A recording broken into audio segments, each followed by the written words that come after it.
Welcome to the Windy City Podcast. That guy right there is Alex Shapiro. I am Kenneth Davis, and this is presented by Fansided. We got Bears stuff to talk about. No, Kenneth, we always have Bears stuff to talk about. Yes, but we got to talk about free agency and, of course, a trade or two and maybe a re-signing.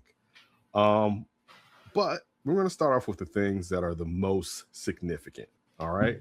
And I guess out number one when it comes to significance, we should probably start on the defensive side of the ball. And there's going to be a question as far as will the Bears re-sign any of their past starting safeties? And of course, that is All-Pro Kevin Byard III and Bears drafted player Jaquan Brisker, I meant to say. Will any one of those come back? And the reason for that is the Bears may have, it looks like they've upgraded even with the season that Kevin Byard had last year. They have a younger player who is a lot more versatile, has played all over the defensive backfield, and is a Super Bowl champion in safety, Kobe Bryant, coming here to Chicago. One of the biggest name perhaps the Bears did sign after the tampering period opened up, followed, of course, and we'll continue just with the guys we're going to really feast on today. Somebody that I felt had Dennis Allen written all over him. It just was like he's going to end up being a Bear. That's Devin Bush, former Steeler, got his career back together with the Browns, one of the fastest linebackers in the league. Going away from that cover two, Lovey, Matt Eberflus, tall interior linebacker, off the ball linebacker, which you had, of course, in Brian Urlacher and in Tremaine Edmonds. Forgive me. But last but not least, and this is something we definitely got to go into, the Bears made a trade for Grant Bradbury from the Patriots to take the place, or at least right now it seems, to fill in the spot of Drew Dahlman. Maybe they'll do something else. I would hope that maybe there's a battle at center and maybe he's a more of a depth piece, even though it looks like he's going to be the starter, or they will look at adding a rookie to perhaps grow behind Grant and will perhaps take the job. Garrett Bradbury. Thank you, Garrett Bradbury, since he only has one season remaining on his contract. Former Viking also, so we've seen him inside of the division. Just out of those three, Alex, your thoughts on what the Bears have done so far? It's been a really interesting start with twists and turns. Did not see the Garrett Bradbury thing happen. We were so laser focused on Connor McGovern. We were so laser focused on Tyler Lindenbaum, right? We were looking at free agency.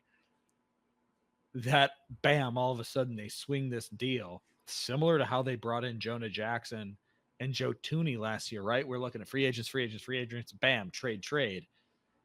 They once again get a veteran dude. And it's also interesting, right? We were talking about how are the Bears going to deploy their capital.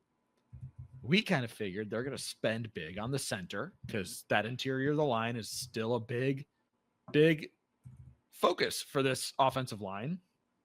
And obviously that relationship with Caleb Williams is super important. Right. Instead, they don't spend so much money. They spend draft capital on center to get another veteran who knows what he is doing.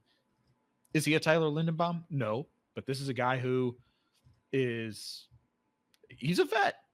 He's a vet. So they go the cheaper salary route there. And then they end up spending on safety, an area where we go, maybe they go budget on safety. Maybe they go day 2, day 3 pick on safety. That's where they bust open the piggy bank, is for one of the best defensive backs in the league, an unbelievably versatile guy.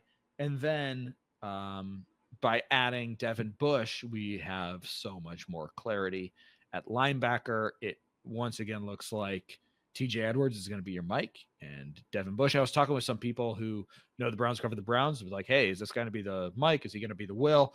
They thought that Devin Bush, they were like, yeah, he's the Will. That's what he's probably going to do there. So you've got as you said, your Dennis Allen, super fast guy. They upgrade there in the speed department. We know Dennis Allen wants speed out of that unit. So with 3 maneuvers then, and 3 years, $40 million for Kobe Bryant, and we'll go in depth with all 3 of these guys, I'm sure, in a little bit. 3 years, $40 million so far, the most money they've spent, which is, it's not a small contract, but they didn't go out and pay the crazy money for a top of the market guy at a top of the market position. Instead, they've spread out their dollars. They used some draft capital, and they've done three things that on the surface look like, hey, given that Drew Dahlman has retired and Drew Dahlman is no longer a part of this team, they've upgraded their team and they've gotten better at these positions. So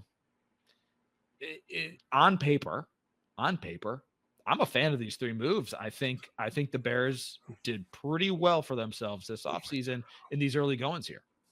I like the Kobe Bryant signing. Devin Bush, I have to see how the linebackers play out. I think I like it, but I still have to see how they're going to use him, how well he plays. Let's not forget last year with the Browns, knowing that was a contract year, he had the ball. So that's always a fear where players playing great in their contract year and they hadn't been playing to that level seasons prior to that. Yes, I know he did have an injury in there, but that was years past. The Garrett Bradbury signing, meh. You went from having a top 5 center, like even when you signed Drew Dahlman. And let me say this, there's only so much you can do because Drew Dahlman retired on you. All right. So I'm not totally poo-pooing it. But the thing is, you saw how the importance of having a center and the difference that it can make, a quality center. Now, when you look at Garrett Bradbury, you're talking about a guy that won't do much when it comes to the run game.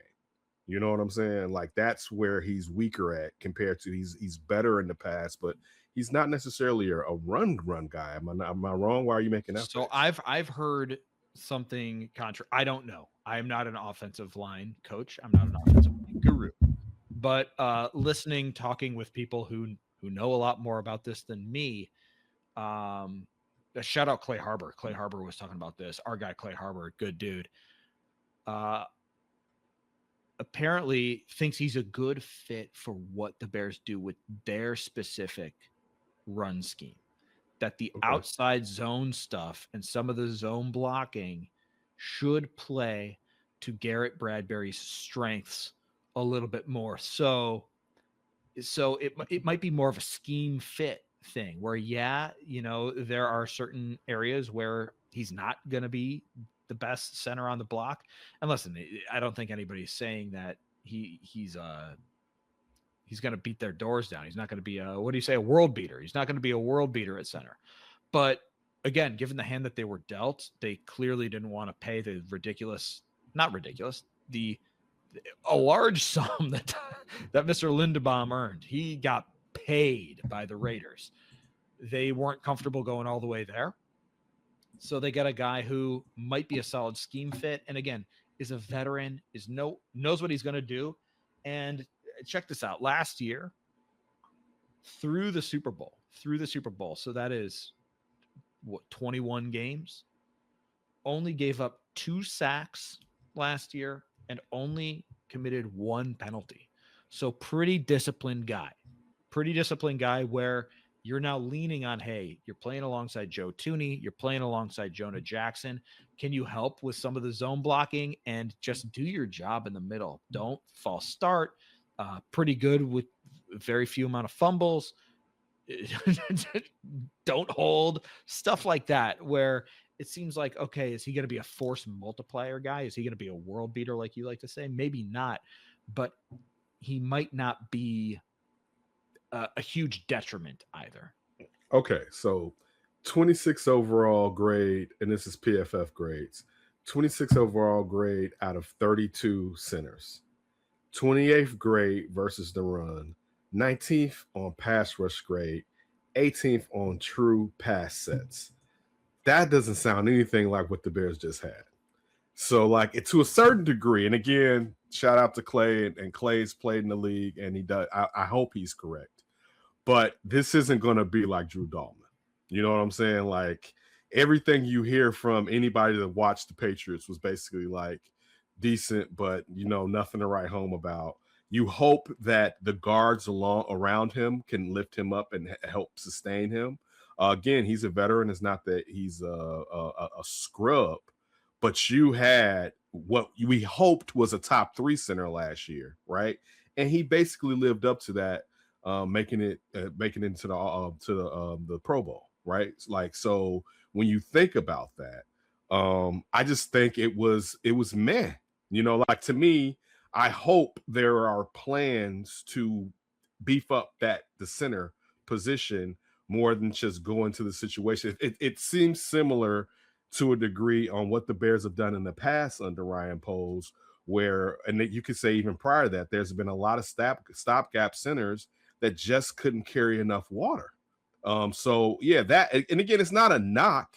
It's just, I get if you're not gonna. I understand not overpaying Tyler Linderbaum, because even with how good of a center he is, that was an overpay when you look at how much centers have been paid in the past, and you add on for inflation, it still was an overpay for Tyler Linderbaum, right? But again, when he's going to a team that sucked last year, you're going to have to overpay. And mentioning the Raiders, that's what happens. Right. Bad teams, the Bears have had to do it. The bad teams have to pay through the nose to get you to come there, because there's a chance you may not excel anytime soon while you're playing for said team.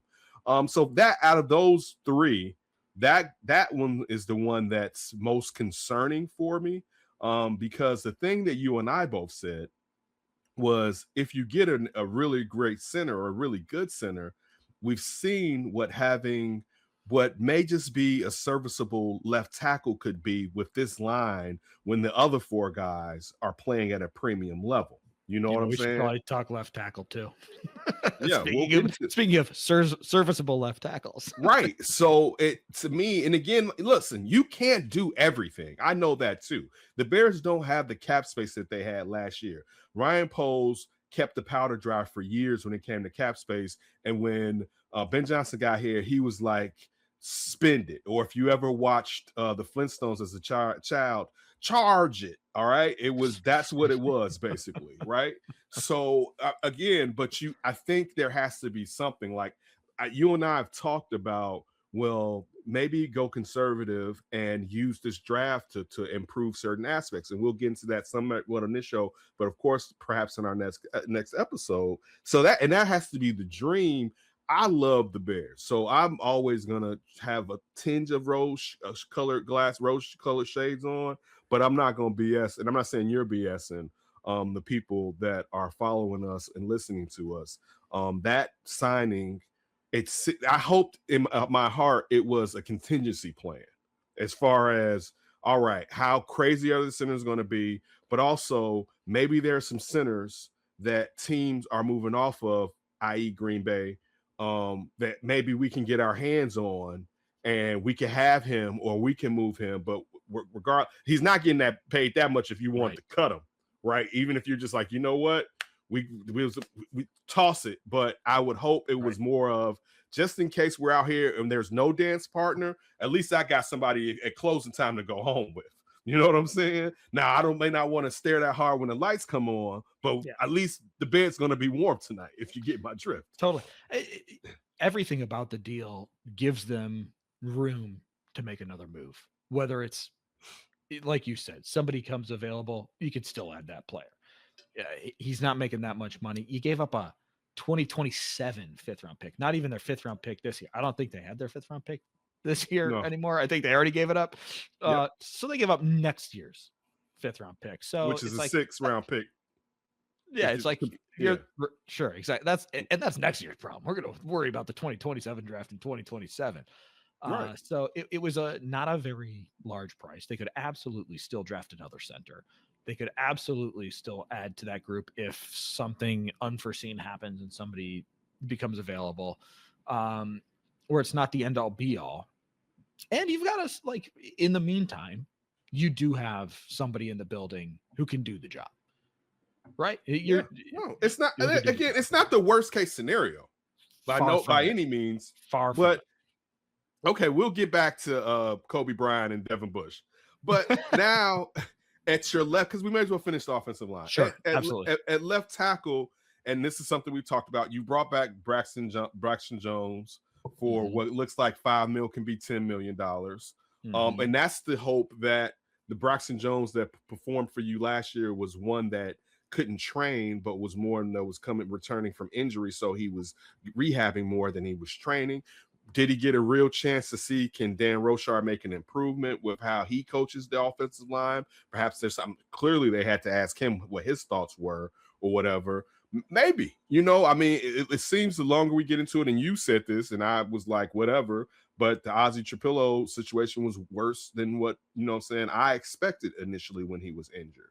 Now it seems like he may miss a large chunk of that next year, which again, that's why we were kind of like, maybe you should bring in some guys to come in, a stopgap guy that can make next year perhaps not, I won't say it will be a waste, but you still have a chance to strike when the iron is hot. And that's not to say it still can't, because teams get hot. Teams go on runs. This line could form as a unit and be a 1-year sensation for all we know. It's not impossible. They still got some great guys. But last year, this is the last part I want to say about the line before we jump into left tackle. Last year, you went Joe Thuney, Drew Dahlman, and the Reclamation Project was a guy that was a really nice lion guard that had fallen out as in a season with the Rams, but you knew, one, he's a lion guard getting back with the offensive coordinator. He's been a really good player in the past, not just a serviceable player in Jonah Jackson. So Jonah Jackson was really the one that we were kind of like, let's wait and see. And was the low guy on the pole, but he had a better pedigree than what Garrett Bradbury has. So that to me is where my concern lies, because you saw what guys having a certain pedigree can do for your offensive line. Now, everything doesn't have to be attacked in the same fashion, but I still have to point out my concerns as far as what's taking place so far when it comes to this offensive line. Sure. It was interesting, getting back to Braxton Jones. I wonder if we talked about it a little bit. Was Braxton Jones ever fully healthy last year? Right. At training camp last season, he still looked a little ginger on his feet. Like maybe he wasn't fully trusting his ankle. He was recovering from ankle surgery, which is not a small thing, especially for a big guy carrying a lot of weight on his ankles, and your footwork has to be so precise. You have to have a ton of trust. There's the mental side of it, trusting your ankles, where if he was spending all of that time just getting comfortable on his ankles, was he able to really play at 100% last year? So I wonder if there's some of that inside the building of, okay, let's give, here's our new world. Here's our new deck of cards that we're playing with. Here's the hand we're dealt with. Let's see what Braxton Jones can do on a prove-it deal, see if he can get any better. And let's bring in a little competition as well, because very recently, Adam Schefter says they signed Jedrick Wills, who former first-round pick, looked like he was going to be a good player for the Browns. And then what happened to Jedrick Wills, similar to Braxton Jones? He was seriously derailed by injury. So the kind of the pedigree on this guy, first round pick out of Alabama, looked solid. Injuries hampered his 2023 and his 2024 season. He didn't play at all in 2025. So it's interesting the way the Bears are going now between Braxton Jones, a 5th round pick who has played and started and been a serviceable, right? Name of the game. He's been there. He's done it. And Jedrick Wills, a guy with better pedigree, but hasn't played so much. Now are the Bears trying to say okay, we're throwing some stuff on the wall and let's see who comes out of this thing. And again, they aren't paying a ton. They can, again, still add to this group with more draft picks if they want. I know you're gonna shake your head at me. Karana Magaji still in that building. Theo Benedict still in that building, where it feels like last year how it was a 4-horse race last year, and they figured it out. They piecemealed it together. They were able to make something work, even though it never felt like plan A. It might be that again. They might go to a 4-horse race again between Braxton Jones and now Jedrick Wills, and now potentially Theo Benedict, maybe Karana Magaji again. And then hopefully just with a little bit more seasoning for the younger guys, maybe Braxton Jones is healthier again. Maybe Wills is finally healthy. It just seems like, hey, can somebody emerge and be our dude? All right. So a couple of things I want to say. Last year, and again, he was injured at the beginning. Well, he's coming back from rehabbing, and we're talking about Braxton Jones from the ankle injury, which again, even more where offensive lineman is about reaction. It's one thing that I think is, and again, this is just me on the outside. I think it's easier to play receiver than it is to play defensive back, because as a receiver, I know where I'm going. As a defensive back, you have to react, and I can look and throw you off and see how wide your gape is, and I'm about to run out this route and cut out this route right now. And I'm using that compared to a defensive lineman. I'm attacking you. I'm going either way, and you're trying to step to prevent me, and you don't know what's behind you. You could be stepping on the fellow lineman's foot. It's a lot of things that could be the quarterback or whatever, right? But at no point did he ever re-enter the competition for left tackle last year, right? Once he lost the job, he lost the job. Even when he seemingly was healthy again at the end of the year, and you had to play your best lineman at left tackle, all right? It was Braxton Jones was not break glass emergency. It was Joe Tooney. Yeah. So it was Joe Tooney and Mr. McFadden. At that. And now when you're talking about the new Alabama tackle that they're bringing in, I'll raise you one and serve you an Alex Leatherwood. We have seen this movie before. Right. It seems like a lot of Ryan Poles doing old Ryan Poles-ish when that wasn't working. And it's like, let me go back to what I used. Maybe it'll work this time. Let me go back to what I used. This Alabama what I used to like to do. It's like, bro, I thought we stopped, right? I thought we learned the lesson. Like, yo, that's not the move. And it seems a lot like the move. And again, now was it was, and again, this isn't a knock. Was it a Seymour thing? And you think that Dan Roshar can sit here and he can turn a third into a diamond? Is that the hope? But you've seen this. And the 1 year your quarterback out of the last 4.5, 5 years wasn't running for his life was because you went out and either spent draft capital or cash on bringing in guard, center guard, right? And then blessed it, your right tackle finally popped that we've been waiting on to pop, right? And now you're like, let me get back to how I used to do it. And it's like, bro, I don't know about, I don't think so. Like, again, if it works, I'd love to be wrong. I'm just pointing out, hey, think about this, because we've seen this movie before, and we all know what the definition of insanity is: to do the exact same thing and to expect a different outcome. And that's, again, now you didn't have Joe Tooney. Darnell Wright wasn't Darnell Wright. Jonah Jackson is better than the guards that you've had the last several years. So you do have three pieces there compared to, it was a lot of holes and we were waiting for Darnell Wright.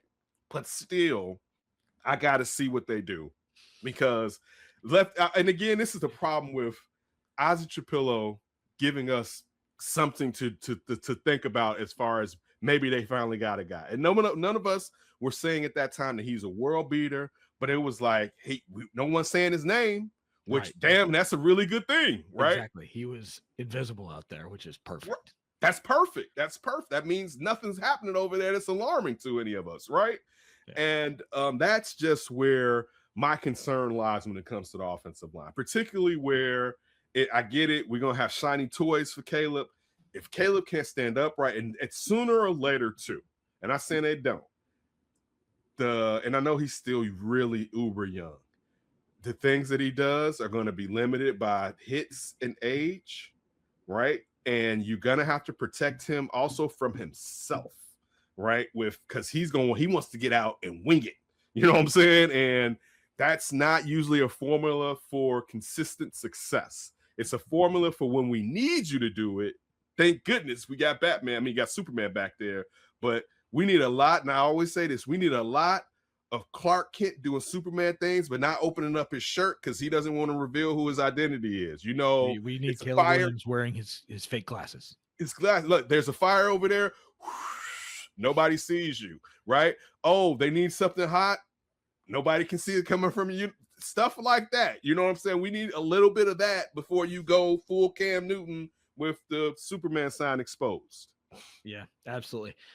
Your skepticism and your reservations and your concerns are all noted, and they're all extremely valid. It's all extremely valid, Kenneth. We would be up here lying if we just were sitting here like, it's all good. And I'm not saying you're doing that.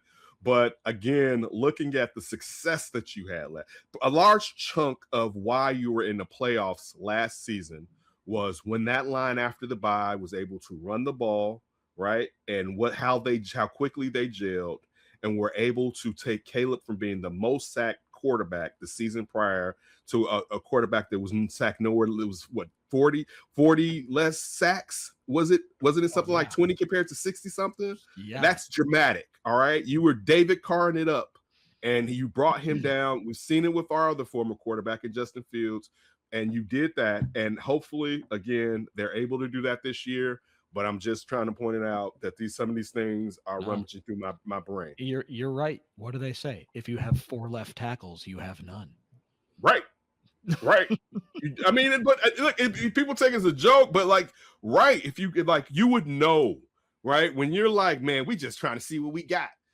That's a problem, right? And it's like, even if you got to rob Peter to pay Paul, and if this season, when you move off of DJ Moore, right, and you're like, I think we have the prerequisite weapons, and knowing them, they still gonna bring in some weapons, right? Either through the draft or maybe a free agent that's still looming. They're like, let's go get this receiver or something of that nature. But you're going to need to protect him also in doing such. And hopefully, now look, maybe this is it. Maybe it's going to be a lot more of Caleb not holding on to the ball, because that could help this a lot too. 1, 2, 3 balls out all the time for the most part, unless, of course, the play breaks down and guys are covered or whatever. Somebody jumps a route. Okay, but if you're consistently one of the quicker quarterbacks, now if you Jared Goffing it, you know what I'm saying? Where it's like, yo, this ball is getting out. Regardless, y'all not touching me, right? It doesn't matter if Trey Hendrickson and Maxx Crosby are both on the Ravens. You're playing if they're both coming. If you're getting out the ball and getting the ball out of your hands in 2 seconds, it doesn't matter. It doesn't matter as much. Sometimes they will get your ass, but it significantly negates them being able to really get you all the time. If 1, 2 is out, and if you're doing that, then some of the things I'm saying won't be as important, but they'll still definitely be important. And Maxx Crosby and Trey Hendrickson will not be on the same team, so it's kind of a moot point. Were they ever going to be? Trey Hendrickson said he thought so when he was like, I'm gonna be. Yeah, he said he thought so. Yeah, they was gonna have to listen. It was gonna be good for this season with this. So real quick, Eric DeCosta is the general manager of the Baltimore Ravens. I'm always going to have Ozzie Newsome as my Ravens general manager. Sure. But I know the Bears wanted DeCosta at one point. DeCosta sat as the assistant general manager for a long period of time while Ozzie Newsome was still the general manager, and other teams wanted him, but he wanted that job because he had loyalty within the organization. And I know he said that he was gutted. And again, he was gutted because everybody, I think we all know now, the trade was rescinded by the Ravens because they said that Maxx Crosby failed the physical. Maxx Crosby has a meniscus issue. Everyone kind of knew that. I guess the Ravens said he wasn't as far along as they expected. His doctor said that he is as far along as expected. I think there's some buyer's remorse, one, because a lot of people kind of said the Ravens did not win that trade. And also the Ravens did something they haven't done in the past with trading away a first-round pick to bring in a veteran player. Trading two ones. So again, the thought that you was really gonna have both with no center, you was gonna really have both of these guys. It sounds far-fetched, but this is my thing, and I'll pass it to you. I really don't care, because if Eric DeCosta woke up and the owner, and they were kind of like, and I hope Ozzie Newsome called and was like, what the hell? If they were like, you know what? Let's get out of this because it's not Wednesday. Good, because and people are like this. People's not going to trade with you. People will always. Someone else did this. I can't remember who did this within the last decade. The Ravens have done it. That's what I thought. I was about to. They've done it. So wait. Did it stop them from getting this trade? Because everybody's like, nobody's going to. No, it didn't, because it's who's going to give up the most to do it. And I'll say this too. Now, if this was, let me sign Maxx Crosby and take him off the market at the beginning of this, and then let me see now. Oh wait, Trey Henderson, nobody signed him. Now let's see what we can get for Trey Hendrickson now that it Yes. looks like Maxx Crosby's. Right. Well, because remember, Trey Henderson is sitting there wanting a certain amount of money and didn't sign on the first day. He's getting to day 3, and it's like, yo, bro, you know you're not gonna get that, right? Wait, hold on. We can get him and keep our ones. We can get him at this price and keep our ones. Man, forget that. Let's do. If they did that, more power to them, because these are independent teams. All this other mess, yeah, we come together to split this dough. But if that's what they want to do and it's allowed under the collective bargain agreement, I don't give two you-know-whats, to be honest with you. It's legal tampering. The whole thing is kind of an oxymoron. It's an oxymoron. Like exactly. What we even call legal tampering is an oxymoron. Facts to say the least. Like, all of this is weird. It makes you wonder if they're going to tweak legal tampering and how this stuff works, because now the Raiders also have the issue of like, we spent all this money because we thought this money was coming off the books, and now what the hell do we do? What could they do? Because you still have to pass the physical. Right. Unless so now I'm not as cynical. I'm not as cynical about it, to be quite honest. I believe that there is truth to it, that they wanted to trade for him. They brought him in the building, and he did fail the physical. Now, what the team puts him through is up to the team, right? Team A could have a very rigorous physical. Team B might have a less rigorous physical that they're doing. And the Ravens, as you mentioned, like, this is a huge investment. Trading 2 ones. If I was Eric DaCosta, I'd be putting him through the ringer. I'd be making sure, if I'm giving 2 ones, you better be tip top. And I also believe the doctors. So some doctors made a statement and said, listen, like, dude just got off crutches. Like, yeah, he's on schedule, but this surgery just had a while ago. If this physical was done 2 weeks from now, a month from now, he would have passed. And he, no matter what, if he took the physical now, or if he took the physical then, he's probably still going to be ready week 1. So is there a timing issue in all of this? Maybe. But you knew that, but you know that. So if, like everything you just said, if we know this right now is too early to really grade on where he's at, that sounds like. But legal tampering happens when legal tampering happens. Like, people got to make their moves now. People got to make their moves now. And you know, if they feel that the Raiders misrepresented it, you know, if the Raiders say, oh, he repaired his meniscus, but it was more of a retool versus a rebuild, you know, like the semantics. If they were saying, hey, we think you misrepresented the extent of his surgery, the extent of his injury, like, I again, as a buyer, paying top dollar. If I'm paying top dollar, who'd you say did this before? The Ravens did it before. Okay. Who else did this? You know who else did this? The Chicago Bears. Yeah. And Ryan Poles. Ryan Poles' first big free agent. It wasn't that big though. He wasn't Maxx Crosby. He wasn't Maxx Crosby. No, I mean, obviously this was at the very beginning of the rebuild. He was not gonna make a huge splash, but this was his one. This was the 3 tech he was going to get from Ed Eberflus. And this was the big marquee signing for that offseason. And what happened? Failed the physical. And I don't think the Bears had buyer's remorse because they're like, oh, we spent too much money on Larry Gojo. I think he failed the physical. They didn't give up 2 ones. I bet you if the Bears had given up 2 ones, he would have failed at getting off the plane. Sure. As far as get back on that plane. The point is for tip top price, for top shelf price, you want a top shelf health. Okay, you're right. We don't know. All right, and that's just the truth. We don't know. Now, Kenneth. Now this begs the question. We're going totally off the rails. The rundown has been crumpled up at this point. If you could get Maxx Crosby for 1 first-round pick and 1 future third-round pick, are you making that deal with the Las Vegas Raiders? Probably. Because the Bears are all of a sudden back on the phone with the Las Vegas Raiders, I'm sure. Listen, honestly, I thought the Bears were going to get one significant. Kobe Bryant is up there, but I mean in the trenches. I thought they was going to make a significant trench move on either side, either a DT, which they were just some old cats out there, really, but like left tackle, and even if it was a stopgap, but center. Even if there was going to go, even if it was going to be, and I didn't say I thought they were going to get Trey Hendrickson, but even if they were like, okay, we're going to do this, but I thought clearing that money that they cleared wasn't to go to Filene's basement. You know what I'm saying? It was I didn't know we was going to Nordstrom's rack. TJ Maxx. Great. I know TJ Maxx. All right. I didn't know we was going to Burlington's with when we got these millions back here. Like that, dog, do you know what I can do at Burlington's with all of this bread? I'm buying the building, but forget the stuff inside. You're getting a lot of coats and a lot of scarves.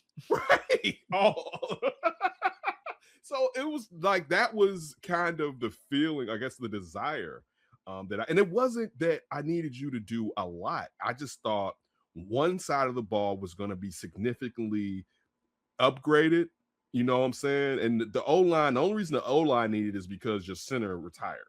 You know what I'm saying? Like that caused it. But the defensive line, and I'm DT, but it was at least like, well, maybe if they go out and get another edge, then they can really just say all we doing in this draft is going interior, because we still think Adebango, however the hell you pronounce his name. No, you got me messed up. He gotta earn it. He gotta earn it, bro. He gotta earn it. And Austin Booker, and then I won't slander Austin Booker's name, but I'm still, and also with Turner, and we know he can play inside and out, but I'm thinking like, yo, these guys, okay, and add to that rotation, but like you've done nothing at this point. So I'm waiting, because like, what are the moves that's going to really take it over? Now, again, your quarterback should get better next year, so that's added to it. But your defense, what significant upgrades have you done to fix your rush is a big issue, right? We don't know who the other dog. They need 3 other safeties.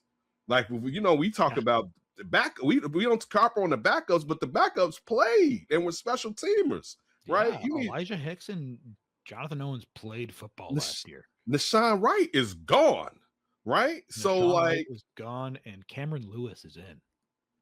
So it's one of those things where it's like, yo, look, I like the fact if you're like, yo, we feel you, Kevin Byard, but we're gonna go younger and do this. Now, again, I'm not saying if they bring Kevin Byard back and it's him, Kobe Bryant, being more of the brisker or having the flexibility to use them in a myriad of ways, I'm happy with that too. I'm not knocking it. But if you don't bring Kevin Byard back, I'm good with you saying, I think this younger guy will help us in the long run because he's younger and can grow with this defense. And I told you, even with the success last year that Kevin Byard had, there was some times due to age, guys was getting out of the area, clearing the area. And it was like, yo, we saw with CJ Gardner-Johnson, and you saw with him too.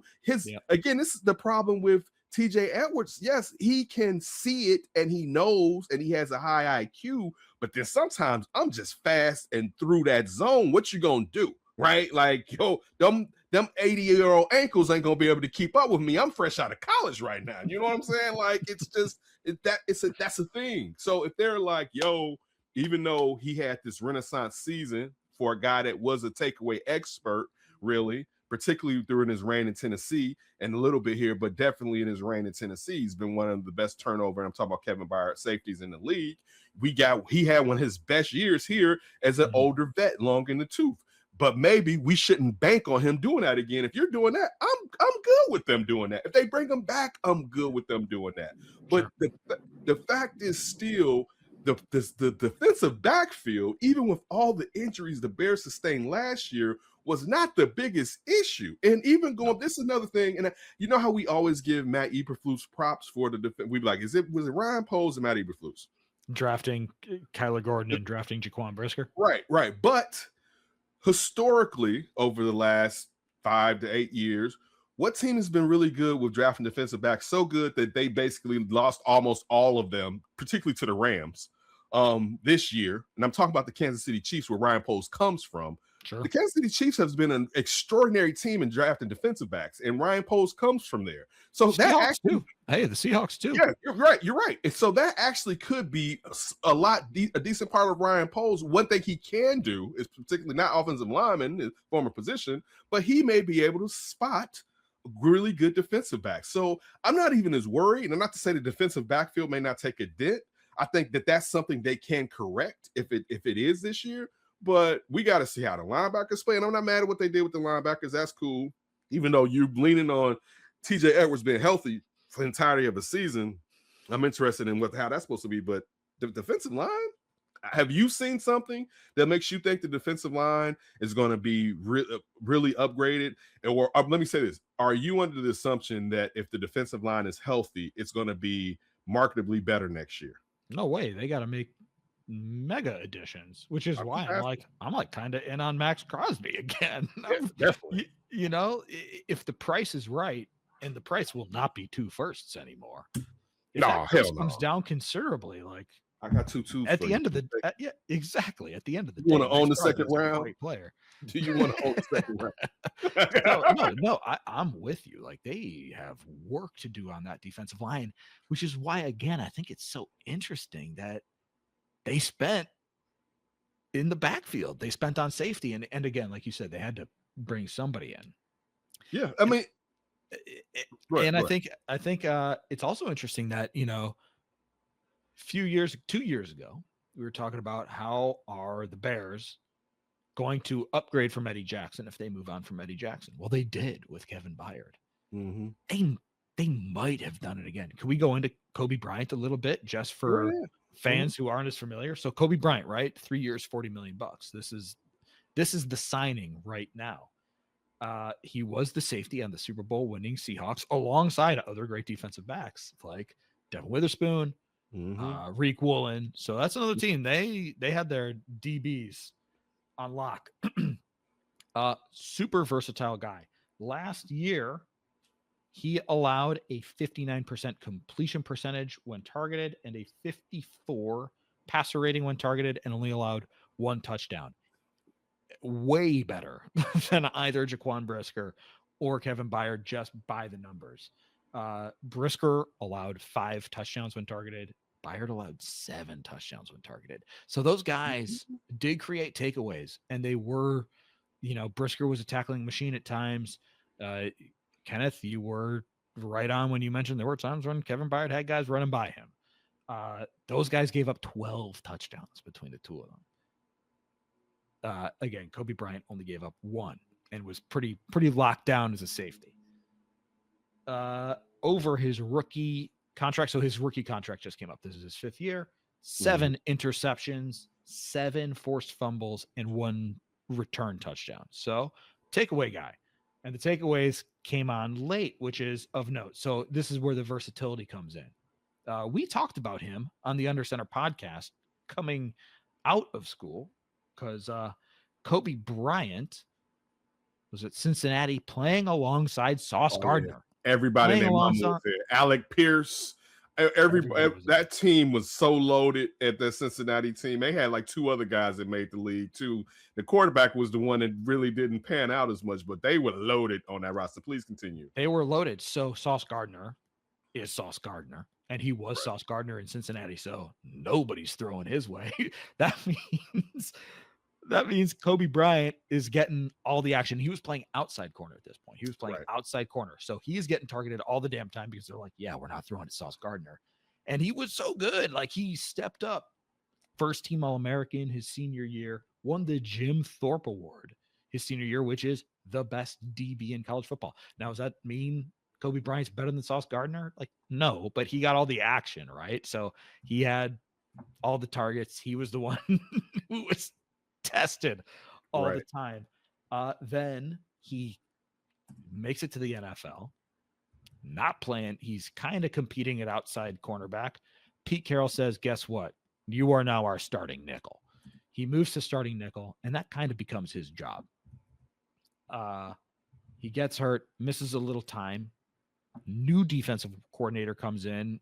for Kobe Bryant's third season and says, yeah, guess what, Kobe? We don't need you at nickel anymore. You are now a safety. Right. He was a backup for a while. Then due to injury, he came in.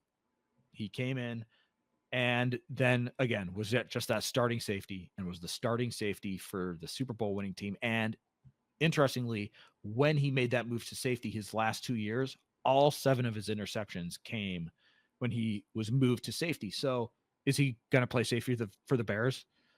Almost certainly, right? Kyler Gordon is going to be your nickel, and that's fine. But if Kyler Gordon gets hurt, you need a guy to play nickel if you're playing your best defense, whatever. You're moving guys around. If you feel better about Elijah Hicks at safety and you feel about the backup nickel coming in for Kyler Gordon, he has the ability to play nickel. He's done it in the NFL. And yeah, he's played outside corner in college as well. So the versatility piece is huge. If there's a ding, he's actually not a very good tackler. He has a pretty high missed tackle rate. I was looking at Seahawks contemporary reporting about him as a tackler. Not great crashing down on screens, not great crashing down at the line of scrimmage. So that's his one ding. Maybe not as sure of a tackler as a Jaquan Brisker, but dude takes the ball away. Dude is real good in coverage. So again, could be an upgrade, especially in the pass coverage thing, if that's what they're asking him to do, right? If you're bringing in Devin Bush to be your tackling machine, and we know Kyler Gordon is a tackling machine near the line of scrimmage, and hopefully he's healthy this year, and you're like, yo, just go in the back and intercept footballs and don't give up any deep balls, could be a huge upgrade. I'll say this with when it comes to Kobe Bryant and Devin Bush, and I hear what you're saying about him breaking down on screens. Both of them are violent tacklers, and I think that's one thing that Dennis Allen really wants on his team: speed and violent tackling. And I think both of them can do that. Like watching a lot of the plays with Kobe Bryant and the angles that he took and how he hit the offensive players, and Devin Bush, you know Devin Bush last year, particularly with the Browns, how well he played and how fast he is. I like that. You know what I'm saying? I like it. But again, that wasn't. I mean, we linebacker was an issue. I think the Bears have done good enough at linebacker. If you're asking me, moving on from Tremaine Edmonds and bringing in Devin Bush, is that better? I think for Dennis Allen's system, yes, it is better. All right. I've already said how I felt about Kobe Bryant. I like them going ahead and bringing in Kobe Bryant. Do we need to talk about Devin Bush anymore? Or can we move on to some of these other players and get up out of here? Nah, I think we're good. So all of this is to say, I'm kind of down with the TJ Maxx situation. When you look at all these players, I'm like, I don't consider what's wrong with dropping a TJ Maxx? I don't really consider those two TJ Maxx. Oh, because because I clearly don't think Kobe Bryant is TJ Maxx. And you had to do something in linebacker. It was right opportunity, right time, player more fit, cheaper than the player that you had. May fit the anger that your defensive coordinator desires. The rest of them is where his basement has been opened. All right, like that's where it's kind of the Bradbury. That's like I'm flipping through the bottom of the barrel looking for good deals. Maybe I find one, maybe I don't. Some of the stuff I'm really not gonna wear. I'm gonna put it in my closet, and I'm gonna be amazed one day that I have it when I'm looking like, man, I got to go someplace. I don't even want to know what I'm gonna wear. Oh snap! I forgot I had this. Like, but then those are things that I don't use regularly. So that's really where I'm going. I'm talking about the Grant Bradbury and really everybody else after that. Can we go? Well, sure. I'll take Neville Gallimore. I'll take him off of that to a degree because of Andrew. There's no glory in the nose tackle. but looking at what he did last year and looking at the fact that bringing back Andrew Billings would have been bad for you as far as where he has at his career. If you know Alex and myself, we are team Andrew Billings. This is our past podcasts have been pro Andrew Billings, all right? But at this point in his career, just because we have an affinity for him, at what he did in the past, we also have to sit there and know the limitations that he has moving forward at his age and now with his injury issue. So with bringing him in, if that's going to be your true replacement for Billings, I'm not mad at that. That's a decent. See, that's like the level. That's the level where it ends, where it's like, okay, cool, right? Right, like right there, it's like that shopping. That you okay? I see what you're doing. Neville Gallimore is your cutoff. He's the cutoff point. No, I'm wrong. You called out Khalif Raymond. Yeah. And I told you that your picks was better than my pick because of money.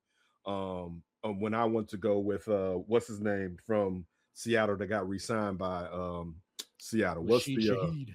Shaheed. I said yours was better. I love the pickup of Khalif Raymond. That makes so much sense. We talked about probably you need to move on from Devin Duvernay. You need someone that's you need someone that's younger. Both of them. He can go back to Atlanta. Good for you. Bye. No, and look, he was a good player, but that's kind of where it ends for me. DeMarco Jackson, I didn't think they was gonna let out of the building. No way. I didn't see him being let out of the building. So, for instance, DeMarco Jackson and Daniil Hardy coming back, that doesn't. That's their Bears players. I expect good Bears players that are going to be playing on deals that are easily to retain should be brought back. So that's not what I'm talking about with the Filings basement thing. It's the guys that weren't here and that you brought in, and a little bit of the Braxton Jones, even though I'm not mad at them retaining Braxton Jones. I just want there to be competent competition. See, we've been through, there's going to be some competition with Braxton before when there was no damn competition with Braxton before. There was not much competition with Braxton Jones. Right. I'm never going to root for Theo Benedict as hard as I am this upcoming offseason. Just because, at least, look, even with and not your guy Jedrick Wills, not your Roll Tide guy Jedrick Wills. I mean, because I wish, but how often for the Bears going for the first round bust, all right, the Chase Claypool of it all, right? How often have they swung that stick and knocked that ball out of the park when they've done that? Because it's been a lot of strike fours, and I know there's only 3, but that's how many strikes it's basically been. Hey, N'Keal Harry, former first-round pick, caught 7 balls for 116 yards and a touchdown. He scored a touchdown. I take it all back. He scored a touchdown. Clearly, former first-round pick. That was a big score. If the Alex Leatherwood 3.0. Look, I hope I'm wrong, but do you know how many players I've had people tell me about on the practice squad that was going to sit here, defensive lineman, man, when so-and-so get out there, former Tide player, when he get out there, and there's nothing. It's the same old. So again, I don't know. But let's go around the horn real quick with some of it. You mentioned Jedrick Willis, Contavious Street. Your thoughts on Contavious Street? Former Saint was down there with Dennis Allen, I believe, in 2022. Yeah, Atlanta Falcon. He'll be the guy. I don't even have information. Spot Rack doesn't even have the money for him. I do not have many thoughts on Contavious Street, to be quite honest with you. Don't have Contavious Street thoughts? Nah. Man, all we talk about at the barbershop is Contavious Street. Yeah. What are you looking for the Bears to do, Alex, with the rest of free agency? What signings would you want them to go after right now? It's still DT, DE, and Contavious Street, he's a guy who can play DT and DE. How much is he going to figure into this? Like Cameron Lewis, these types of signings. It's like, okay, we're filling out our special teams here, right? Cameron Lewis, maybe he'll play special teams, maybe he won't make the team. Contavious Street, this guy's played a long time. He's hardly ever started. He gets a couple of sacks a year. These are the signings that happen every year, right? All of these depth players that don't move the needle for us hosting a podcast very much, but that are important players filling out a roster, right? You need 90 guys. If you have an international player, you need 91 guys. Not all of these guys are going to be big signings. Not all of these guys are going to move the needle. Not all of these guys are gonna even make this football team. Right. I don't know that they're gonna sign a big player. Kobe Bryant might be their big signing. Devin Bush might be their big signing. But Woof. it would be nice. Woof, It woof. would be nice if they added more DTs and more DEs that were not. I'm not trying to slight Neville Gallimore. That guy, I think, is going to make this football team, and he is going to be a part of that nose tackle rotation. I don't know if Kentavious Street is going to be a part of this rotation. This guy, again, like I said, doesn't really start a lot of football games. It has a couple sacks here or there.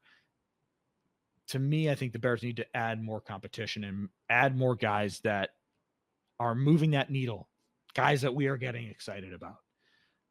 Because they do have a good offense. They do have a good coach. They need help in those trenches. So work remains to be done. The Javon Hargrave cut and immediate re-signing within the division. I'm not saying that Javon Hargrave is the guy specifically that the Bears needed to be in on, but guys of that caliber, and there are still plenty of players out there who would fit that bill where you're like, okay, now we're adding half a wave here. But I think they need more of those half a wave guys. Don't you try to use my half a wave on me with this. I am. No, I love that. I love your half a wave.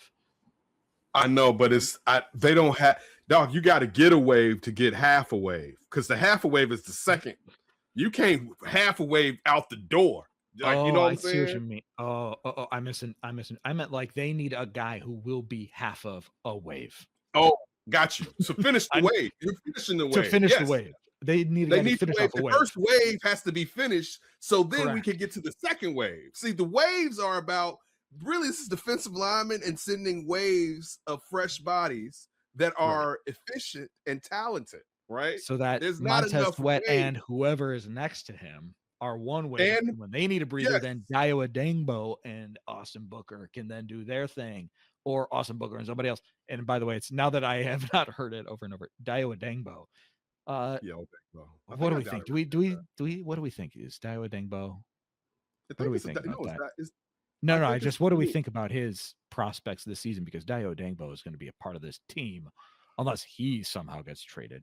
I think he is a super sub, to be honest with you. I think he's a player that's good on your defensive line if someone gets hurt, because of the versatility of him being able to play outside and play in.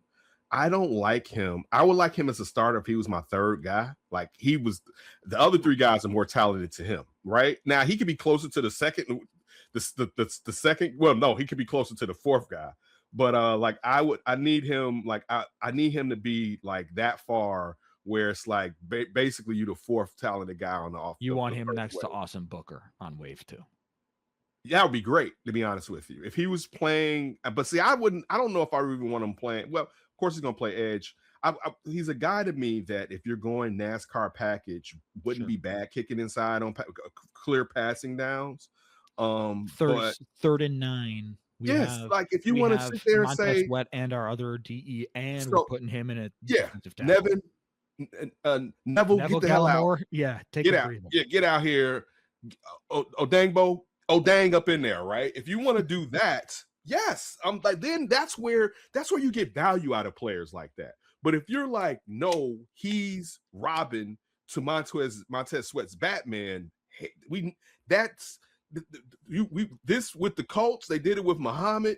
Dog, the Colts are not letting. How many players have walked out of that building for the Colts in the last 5 years, and the Colts was really like, damn, we let him go. You know what I'm saying? Like, how many? You know, like, I'm just saying about Kevin Ballard. How many times does he let real? Dog, they sent Alec Pierce to all the money in the world, like he's a number one receiver, and let Pittman go, right? And all he can do is stretch the field. He can't do nothing besides stretch the field, right? So, like, again, they really hold on to their guys that are giving them traction that they believe in, or they can see, okay, we look towards the future, the value that they have. I'm just saying, I don't see the Colts letting good players there's not an abundance of guys that leave them and you like, damn, they shouldn't have let that guy go. I could be wrong because maybe we need to call JJ Stankovic. He's our Colts plug, right, to find out. But I don't know. But anything else you want to add before we get up out of here? Let me look at the list of guys. You got your veteran back, Case Keenum, your veteran quarterback. You were asking for the veteran quarterback. You got him. Someone who's done something. I said I wanted someone who's done something. And you continue to disrespect that one great season with that one with that was the year. The Rams. Did he have two great seasons? One with the Vikings. I know he had the one with the Vikings where was that the one where Diggs caught that pass, or the Saints messed up and the Diggs caught the pass, or was it reverse where the Saints caught the pass? I feel like it was the one where Diggs caught that pass and scored on a broken play that should have, like, it went off someone's back or something, and Diggs grabbed the ball, and then the next year the stupid Vikings got rid of Case Keenum, and it was never really right the same way again. I feel like so he was not good with the Rams. The Rams went 4-5. Oh, it was the Vikings. It was the Vikings. In 2016, he threw for 2,200 yards, 9 touchdowns, 11 receptions. With the Vikings in 2017, 11-3, 22 touchdowns, and 7. So you're disrespecting 2017. A decade ago, 9 years ago, dude. I rather have. You like that, don't you? Kirk? I'd rather have him. Kirk's not, and I don't. Yet, I'm not even a Kirk's Kirk. I know. Just saying. Listen, I rather have. Dog, I know Joe Flacco wants to play because he's father time is. But I want a guy that's shots it. I want a guy that's been in gunfights, right? Like a lot of Flacco. Yeah, not like I've been in one gunfight. It was like, man, it was kind of scary. No, I want a guy where it'd be like a gunfight. That's just a Tuesday. Like that's the type of guy that I want, right? Like I think Caleb needs, and I know Caleb may be too young and in the head cocky, but he needs a vet that's been through the wars in that room with him. Somebody that can talk to him and get it through to him. But it's the same way I feel about the wide receiver core. I think the wide receiver core, they need a dog in that room with them. You know what I'm saying? They can still kind of play, but can be like, yo, young kids, this is what y'all need to do. Let's go. Right. And they'd be like, okay, but that's it. That's what I prefer. I think it speaks a lot about that quarterback room and the strength of that quarterback room. Tyson Bagent getting traded? Nah. It would have to be a good deal. The Bears love Tyson Bagent. I mean, they love Tyson Bagent. But I think it speaks volumes that they were like, hey, we had success. This was a good thing. Let's run back this room. Let's not mess with the chemistry in this room. And I think that's a vote of confidence also for what Case Keenum was bringing to that room as that veteran presence, as that coach who's a player in there who's going to be inactive every week. I think it is kind of a feather in his cap. I know that he wants to go do something. Where's Philip Rivers at if I just want somebody to hold a cap? I mean, there's so many former good quarterbacks that have balled out. He must have been doing something right. He must have been. Do you remember how mad? Okay, so with this BS, do you remember the Chase Daniels mess when it's like, oh, here we go again, dog? I don't. You need. It's me. I just think there's something to having, and again, he is a veteran. I apologize for being disrespectful to Case Keenum, but I think there's something to have veterans who've been through real battles to aid you, particularly when you're talking about just uber talent that the Bears have in the wide receiver rooms. You have two really young guys that need a veteran to raise them up some, to teach them these are the ways you go about doing things. And that's not to say that they're not trying to do them right, but hey, just think about this and just look about it like this. And I think that can be some of the same things that you can apply to why I wanted them to have someone who's run playoff games, let alone maybe played in the Super Bowl, if not won one, to be in that room with Caleb. But hey, they know better. Ben Johnson knows better than me when it comes to what to do with his quarterback and his wide receivers. I hope the Bears do something to dramatically improve the defensive line, and let alone, I mean, let me ask you, do you think the Bears are done at left tackle as far as any stopgap guy that's been a heralded veteran and or using a pick in the first 3 rounds to go after a left tackle? You're talking about a lot of dudes at left tackle. But you know what? Jedrick Wills doesn't, he's not a gimme to make this football team. I would not discount adding another left tackle, but I would imagine it's probably going to be in the draft if they do. You got to imagine they continue to add on the defensive line. That is where I think that the additions will come, and they have to. They literally have to add safety. So there will be more safety coming. They have to get a DT. I know that they may not have one, so they may have to go with the defensive end at 25. But they have to get a DT, right? They have to get a young offensive lineman somewhere in the first 4 rounds. I think could be a center. Could be a center. That's what I said to you. I said center at the beginning of the show because I don't think Garrett is a guy that you want to have long term. And maybe you're saying right now where Caleb doesn't necessarily know how to set up everything and how Drew Dahlman made it easier, we want a vet. But the vet, your job is to, one, train up this young kid, and also, Caleb, you need to get ready to where you need to know what's going on out here moving forward, regardless, because your center could get hurt, and you may have to be that guy out here. They have to get a safety, and I think they have to get another linebacker. Right. And these are, and also we're saying this because these are positions that you can get decent players in the 4th, 5th round. You can get a good linebacker that you can raise up in the 4th or 5th. You can get a good safety. And this is a good safety draft, I believe, in the 4th or 5th round. So this isn't, when I'm saying this, I'm not saying using premium assets to get safety with your 1 first round pick and your 2 second round picks, or the same necessarily with the linebacker, unless you just see one that you have to have. Particularly, you've kind of made sure, hey, when it comes to linebacker, but you need to fill those out with young guys that seemingly would have a dramatic upside that you hope to necessarily have a dramatic upside. All right. I know we've gone over an hour. Do you have a short eulogy for Dom Robb? Projects. If anybody knows Wu-Tang, New York projects. You're done with the quarterback turned wide receiver turned defensive end?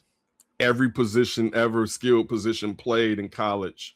I mean, this is again why sometimes, besides defensive backfield, I'm worried sometimes when Ryan Poles gets to Ryan Poland, because the dog, the Karan, the Dom Robs, look, he's been straight, but Braxton Jones never was the guy, never finished what you thought he was going to end up growing into. You know what I'm saying? And a lot of times, and not to say this is just a Ryan Poles thing, any GM is going to give his guys more opportunities, one, to prove himself right, but also because he thinks he's found something in those guys. Mm-hmm. But the lack of competition, the thing is with Ryan Poles, what's hurt him is get your projects in there, right? Give them bites at the apple, but they got to beat guys. Then when they beat guys, one, they earned it. Two, they learned from those guys. Even if those guys aren't willing to help them, you're still watching what those guys are doing. You know what I'm saying? Iron sharpens iron, steel sharpens steel.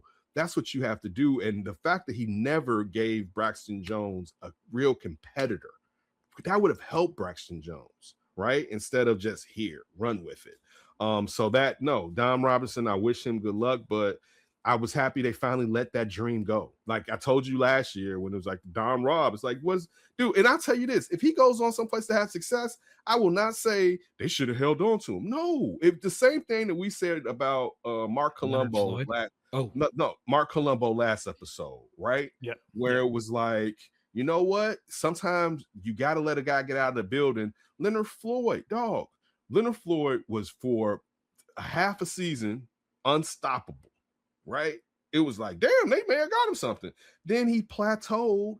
Then he went to go play with the greatest defensive tackle ever. Yeah, you're going to get some shots. All right? Yeah, but I'm going to get some sacks playing alongside Aaron Donald. All right? I'm gonna run it to at least 2 of them. All right, like for real. The quarterback's coming back my way, Alex. If they say hike and I just wait, the quarterback sooner or later with All that. you got to do is just grab them. Yeah, all you got to do is just look. I should just lay on the ground and just grab it, just wait for his feet to run past it, just grab. Like with Aaron Donald, he's coming back, right? He's coming back. He's coming out of that backfield. I mean, he's coming out of that backfield. All right, for Alex Shapiro, I'm Kenneth Davis. This is the Windy City Podcast on Fansided. We'll see you next time.